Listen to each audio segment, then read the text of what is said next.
Have a Date with the Angel, starring Betty White, Bill Williams as Gus Angel, presented by Plymouth, star of The Forward Look, and the Plymouth Dealers of America.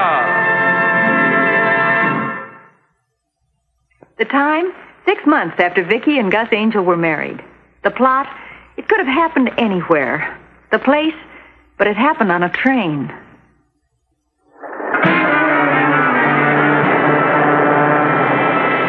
We haven't been out of the station 10 minutes, and I'm positively lightheaded. Just getting away from that house. Well, remember, kids, now, this isn't exactly a vacation. You rang, sir? Oh, yes, I certainly did, waiter. I'd like 2 beers and 2 lemonades. Yes, sir. Carl always was a big spender.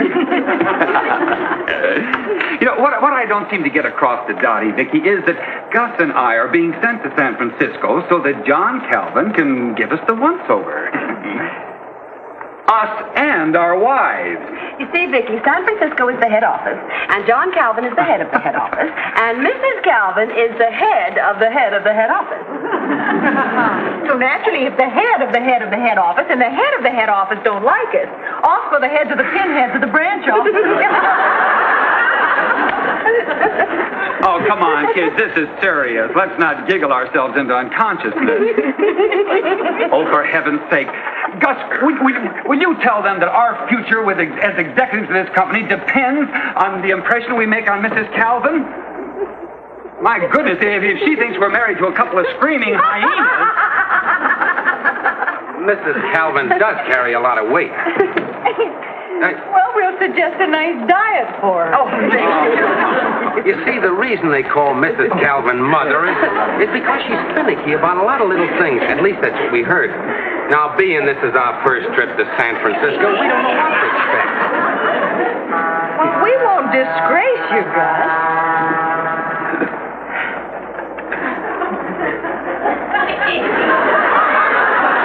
Why didn't you stay and smoke it for her, Carl? Wrong brand.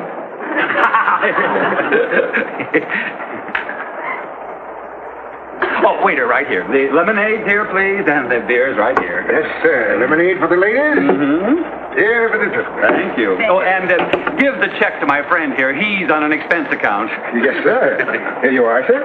Thank you. Vickie, you mustn't use your fingers. You can't do that at the Calvins. And it might be nice if we didn't chew tobacco until after the cocktail. Good thought.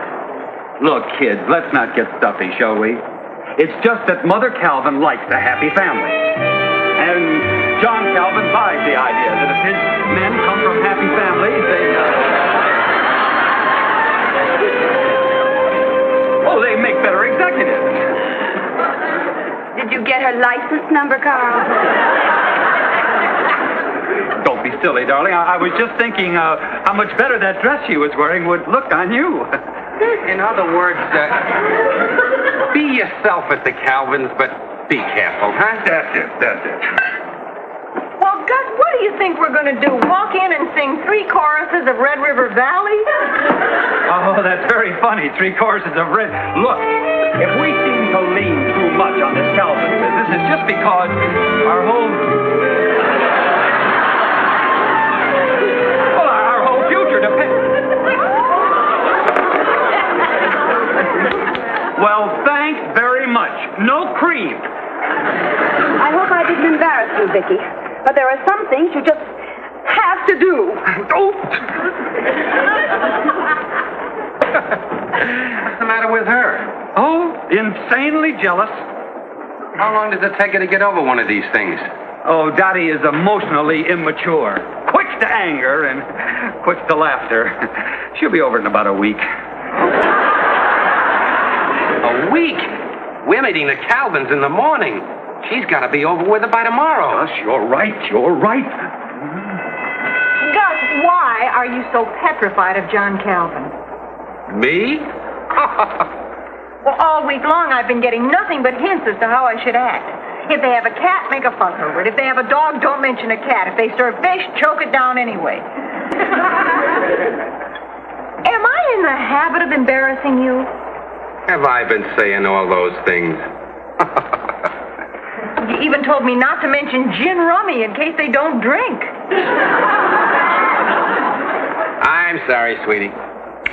Let's forget about the Calvin. Well, that's more like it. Sweetheart, what do you say we patch up the fight between Carl and Dottie? Well, that's their business, isn't it, sweetie? It's more important than you realize. We can't have Dottie showing up like this at the Calvins in such a bad mood. Okay, sweetheart.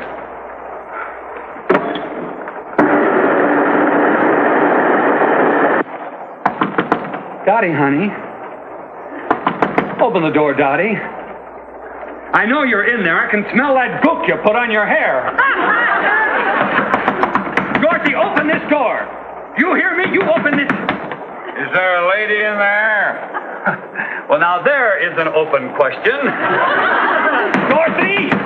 Listen, mister, how'd you like to get put off of this train? And I might as well warn you, we're not going to make any stops. Well, I might as well warn you that happens to be my wife in there. Oh?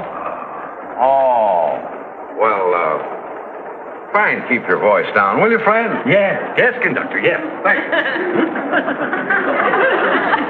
Dorothy! Dorothy, you open this door, I'm going to tell your mother. What's the matter, Carl? Oh, she went and locked me out. And if she knows what's good for her, she'll open this door because I happen to have the ticket, and I'll have her put off at North Bakersfield. What? It's about time. Oh, just one. There's a note on the suitcase, Carl. Oh, she's brilliant tonight. I read your message, Kipling, and it's not quite up to your Gunga Din. What does it say? Read it yourself. In case you're thinking of trying, I've also locked the windows. Well, you can just tell Miss Hair Curlers of 1918 that when she comes to her senses, I'll be in the club car. Patch it up now, Carl. You can't let us show up like this at the Calvins. Oh, can't I? No, well, you can't. Will you forget the Calvins? Carl, you don't want her like this for your own sake. Oh, that's right. You're not kidding. When she adds a chin strap to those hair curlers, her head looks like an aluminum porcupine swinging in a hammock. You wait here. I'll see what I can do. Dottie, honey, it's Vickie.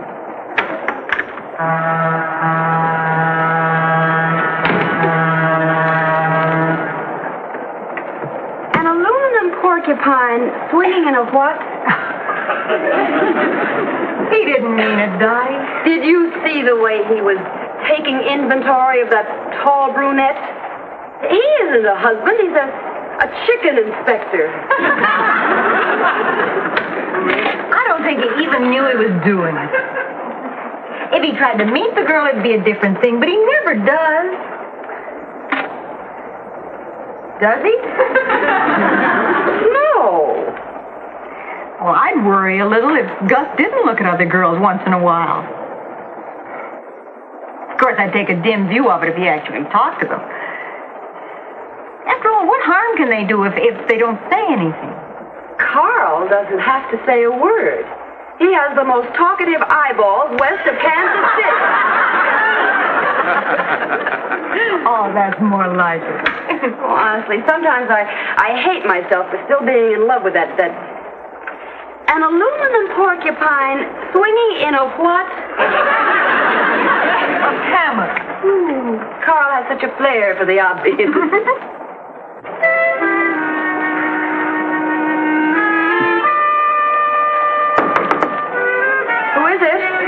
Gus. Now, why don't you girls meet us in the club car and finish your lemonade, huh? Okay. In a few minutes. Tell Carl to wear blinkers.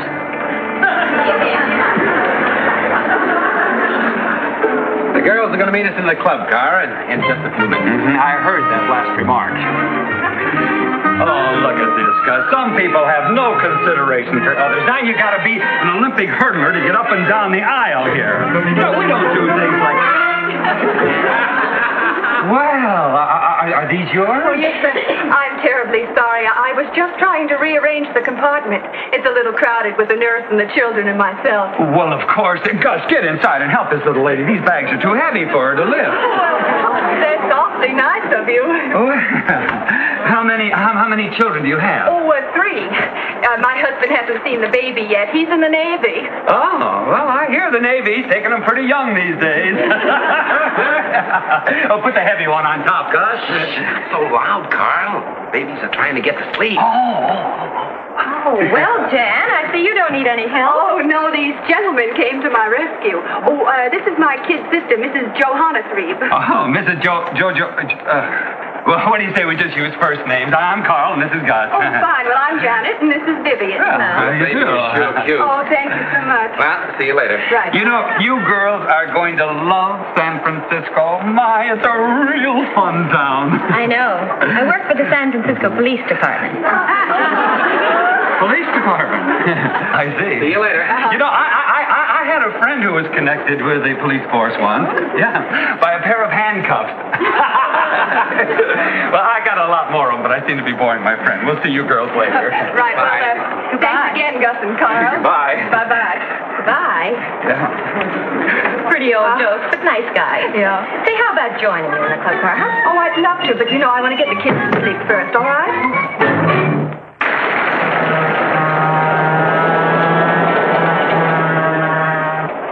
Carl, you should have seen that girl's cute kid.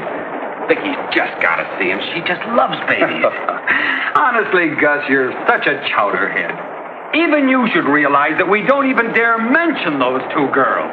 To a wife, talking to a pretty girl is assault with a deadly weapon. All right. Oh, thanks again, fellas. Oh, well. Oh, thanks aren't really necessary, but if you get us anything, have it engraved. Oh, I'll do that. Well, I'm sure glad you patched things up. We'll see you later. Here we are. Oh, well, hi, darling. No, don't come out. Let's sit out here. Well, darling, how pretty you look. We're not going to have any more trouble, are we? You big clown. Have you ordered yet? Oh, no, we just got here ourselves. We stopped to help a lady with her luggage. Yeah, the poor old soul was having trouble lifting it. That was nice of you. Her son's in the Navy. Carl, who cares? Well, it was just a figure of speech. Her son's in the... Oh, waiter. 2 lemonades, please, and 2 beers. Oh, are you gentlemen going to try it again? Waiter. Yes, miss? May I borrow a piece of paper and a pencil, please? Certainly, miss. Thank you. You know, this is really a pretty club car, though. Oh, is that the suit you were talking about back there? Yes, that's it. I saw that in Martindale's window. Don't you think maybe she's overdoing the friendly smile a little bit? Gus, don't be obvious, honey, but tell me what you think of this suit on this girl back here. I almost got one like it.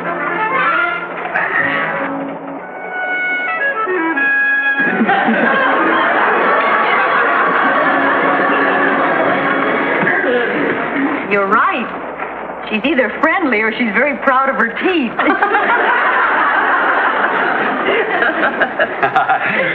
Well, all unpacked, are we?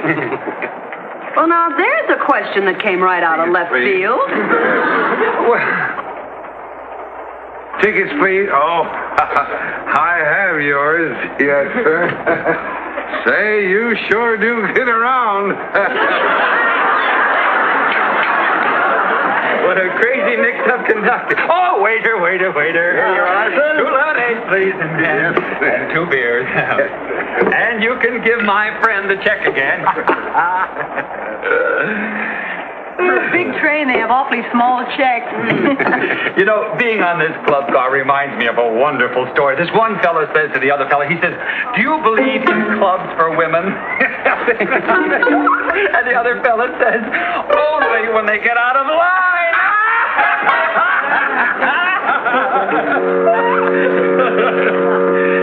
Who is Vivian? Vivian? I don't know any Vivian. Do you know of... Vivian! Oh, that's Clemson's sister-in-law. Yeah, she runs a chinchilla ranch up near Tascadero. Oh, she's a very nice, a little on the skinny side, Well, but she is... Vivian sent you those and a note from a Tascadero. She has quite a sense of humor. Dear Carl and Gus, sorry, but it's difficult to engrave beer. Vivian. She's that girl over there. Well, don't just sit there. Thank her.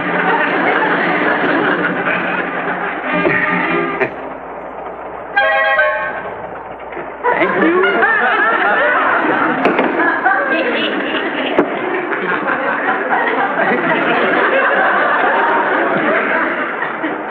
Is that the poor old soul who couldn't lift the luggage? She does all right lifting a glass. Look, it just so happens that her name happens to be Vivian, and she happened to have crossed here a moment ago because she was helping this elderly lady lift this luggage up, and Vivian happened to come along True. at that... This one is with the police department. Let's mold our thinking a little, shall we, girls?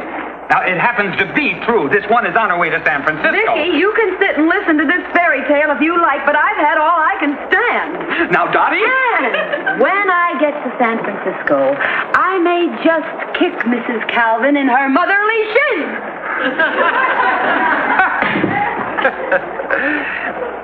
You know she'll do it, too.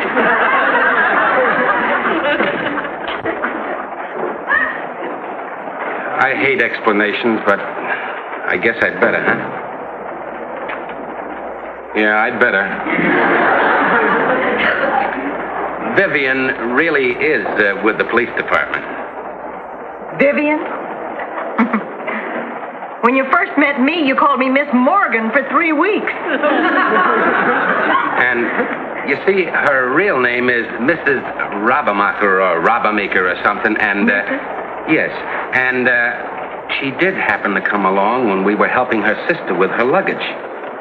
That's the elderly lady. Well, she did introduce her as her kid sister. That is Vivian, and she does have these 3 children with her. Somehow it sounds a little more sensible without Carl around a mole thing. All right. You helped the little old lady with her luggage, then what? Well, it's a long... never mind, honey. I didn't mean to sound suspicious. Honey, I don't blame you. Well, thanks again, Gus. Are they all right? Yes, they're all sound asleep.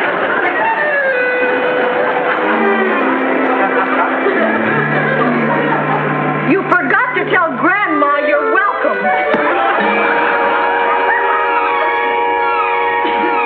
And don't worry about Dottie kicking Mother Calvin in the shins.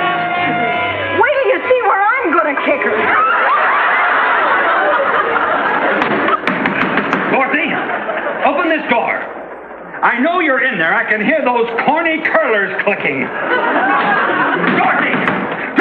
Vickie, will you tell this ridiculous woman to... Vickie! Oh, no. You too? Yeah, old lady Janet got into the act. Dorothy! Oh, come on, baby. Dorothy, now I've had enough of this, Vickie. Let me in. When I married you, you told... I see you've taught your friend how to play knock-knock, too. Oh, I'd like to knock you. a minute, Got it? sweetheart. Who's there? Nobody here but us chumps.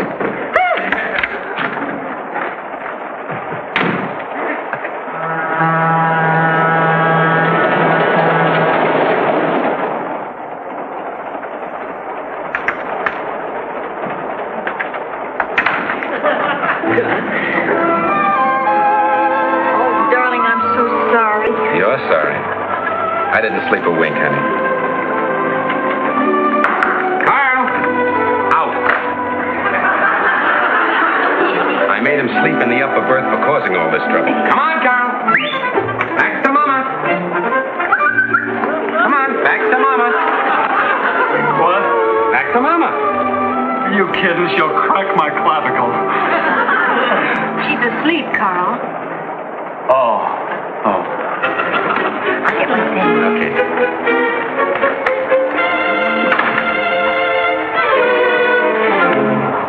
Oh, Gus.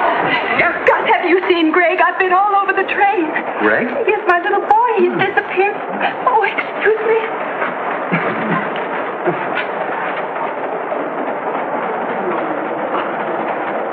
Hey, are you Greg? Yes, sir.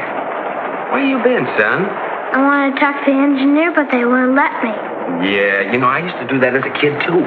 Your mommy's been worried about you. Now, you go in that compartment and stay there.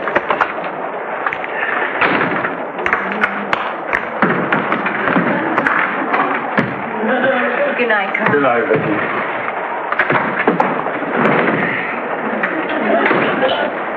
Oh, Greg went up to see the engineer. He's safe and sound. He's in your compartment. Oh, Gus, thank goodness.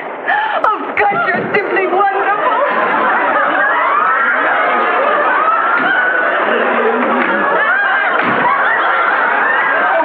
Okay, Carl, out. Out, back to Papa.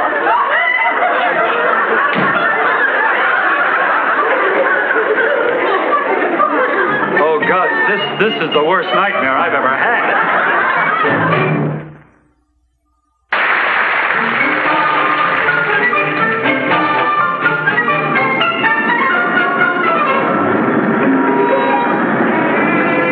He said he might be a little late.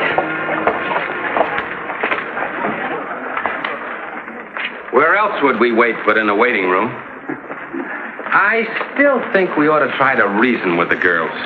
They let us sweat it out all night. I'm through crawling. Oh. Good morning. Good morning. Good morning. What do you mean by that? There, you see? If we knew what the Calvins looked like, it might help a little bit. Well, why don't you have them paged? Well, I'm glad I thought of it. Oh, don't look so glum, Gus. We'll try to brighten up before we meet your precious Calvins. We're not that awful. After all, we understand that... Oh, honey, look at this. Oh, look at that. How old is she? Oh, he. 3 months. Oh, good. Oh, hello, Gus. Hello, Janet. I want to thank you for having such a very nice husband. I'm afraid I became a little hysterical last night when I thought that Greg was lost. I hope you understood. Oh, I didn't think a thing about it. Oh, just what's his name? Robert?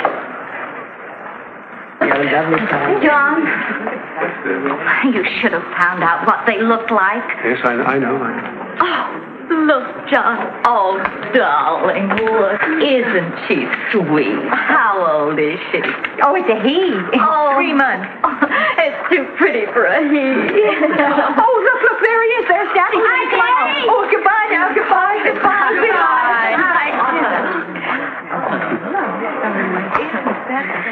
I can see you girls love children. That's the good point in people. Are you just visiting here in San Francisco?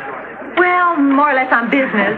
I'm Mrs. Calvin. This is my husband, John Calvin. How you doing? Oh, this is my friend Mrs. Koenig, and I'm Mrs. Angel. We're down here trying to find people that we don't even know.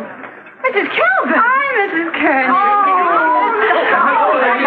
Did I hear someone mention the Calvins?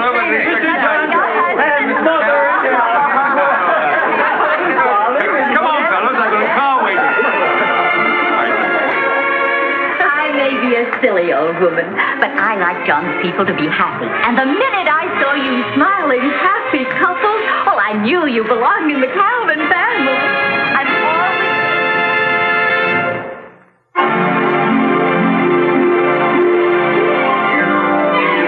Got a date with an angel, gonna meet her at 7. Got a date with an angel, and I'm on my way to heaven.